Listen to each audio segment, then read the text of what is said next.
എന്തായി കളി? എപ്പ വന്നു? ഇപ്പൊ വന്നേ ഉള്ളൂ. ഇവിടെ വന്നുകൊണ്ട് പറയാന്ന് വെച്ചിട്ട് വന്നതാ. എന്റെ പ്രവാറിന്റെ ശല്യം സഹിക്കാൻ വയ്യാതായി. കൂലി ശരിക്ക് തരണമില്ല, ശകാരം വേറെ. അവിടുത്തെ പണിക്കാർക്കൊക്കെ ശരിക്ക് കൂലി കൊടുക്കാറുണ്ടെന്നാണല്ലോ ഇവിടെ പറയാറ്. അതൊക്കെ വെറുതെ.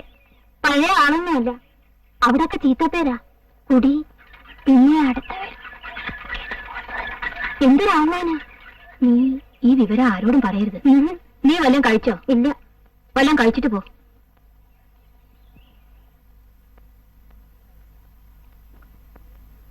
ഇപ്പൊ മനസ്സിലായില്ലേ?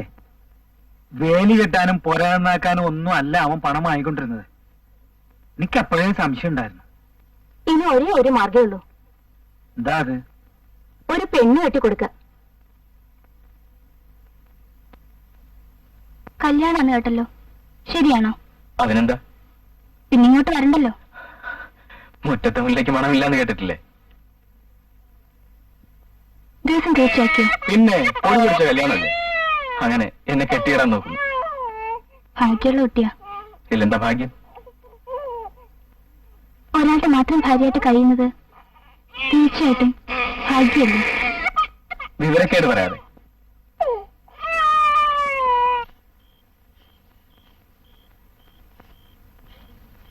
അപ്പോ ഞാൻ പുറപ്പെടുകയാ.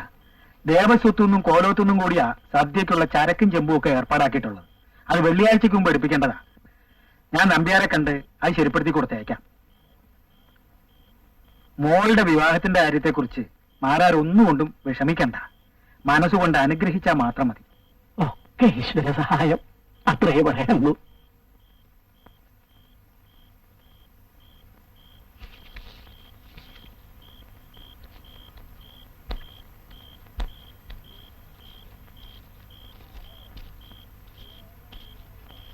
മോളെ, ജീരകവെള്ളം ചൂടായോ? അവിടെ ഉള്ളൂ.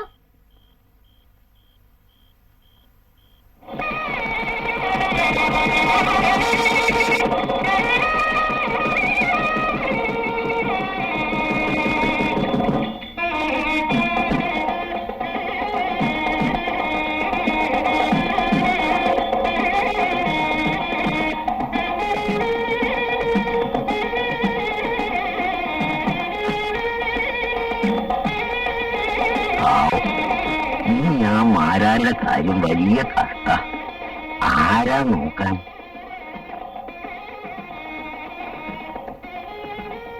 ആ കുട്ടിയെ കെട്ടിക്കൊണ്ടുപോകല്ലേ എന്ന് വിചാരിച്ച് മോളെ കല്യാണം നടത്താതിരിക്കാൻ പറ്റുമോ? അത് ശരി. ഈ ചെക്കൻ മാരാരെ നോക്കുന്നു തോന്നുന്നില്ല. രാമാരാരുടെ മരുവനല്ലേ?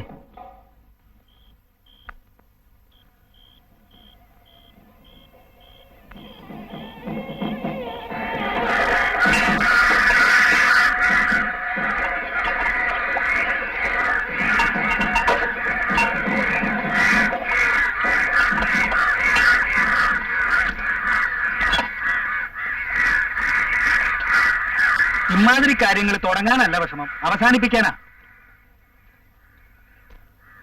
എല്ലാം വൃത്തിയായിട്ട് കഴുകിയോടാ. ആ ദേവസ്വംബര പൂട്ടിയിരിക്കുകയാണെങ്കിലേ ഉമ്മറത്ത് വെച്ചിരുന്നാ മതി. കൃഷ്ണനെ കണ്ട ഉച്ച കഴിഞ്ഞേ വരുള്ളൂ എന്ന് പറ. മൂകാമി എന്താ നിക്കണേ? കൂലി ഇച്ചിരി കൂടുതൽ വേണം. ഇല്ലത്തെ കല്യാണത്തിന് ദഹനിച്ചങ്ങൾക്ക് എന്താ കിട്ടിയത്? ചക്കയാ. നിന്നെ എപ്പോഴൊക്കെ വിളിച്ചിട്ടുണ്ടോ അപ്പോഴൊക്കെ എനിക്ക് ശല്യ. നീ ഒന്നും കൊടുക്കണ്ട കേട്ടോ.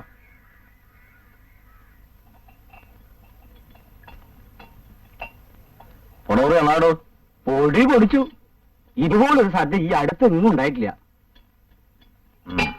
കൊയ്ത്തും കഴിഞ്ഞു, അമ്മൂട്ടിയുടെ കല്യാണവും കഴിഞ്ഞു.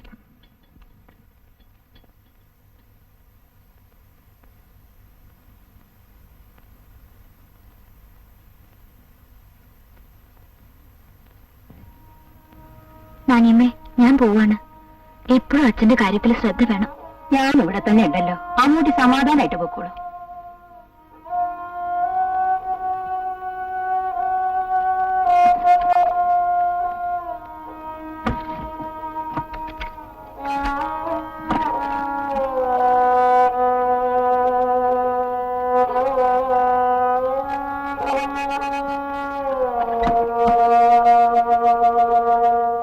Oh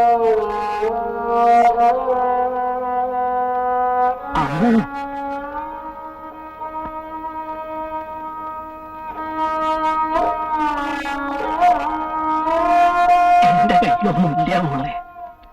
ഇത് നിന്റെ അമ്മ നിനക്ക് തരാൻ വേണ്ടി സൂക്ഷിച്ചു വെച്ചിരുന്നതാ. ദാ.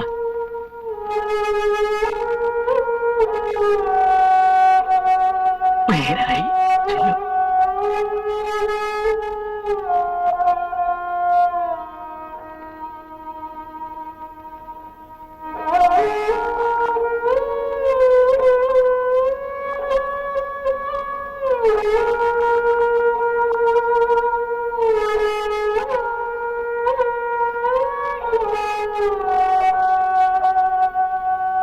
അപ്പോ ഞാൻ ഇറങ്ങട്ടെ. സൗകര്യം കിട്ടുമ്പോഴൊക്കെ വന്ന് കണ്ടോളാം.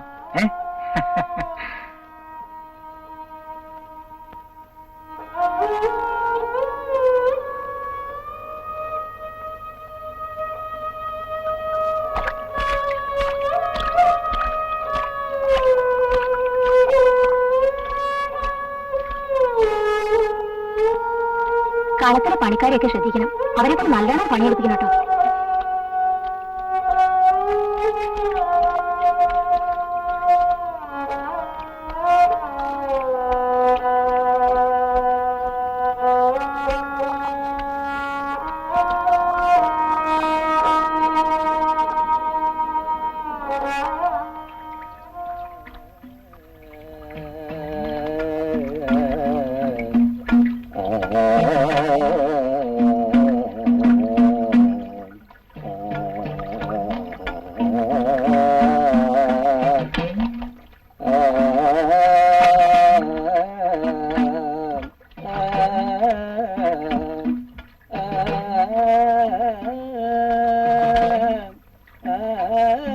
പിള്ളേരെ കളിച്ചു നടക്കരുത്. നാണയങ്ങളുടെ അടുത്ത് വികൃതി ഒന്നും കാണിക്കരുത് കേട്ടോ. എപ്പോഴും അച്ഛൻ്റെ അടുത്ത് ഉണ്ടായിരിക്കണം. നല്ലോണം പഠിക്കണം കേട്ടോ. സ്കൂളിൽ പൊട്ടിയാ ചേച്ചി മോനെ കൊണ്ടുപോവാ.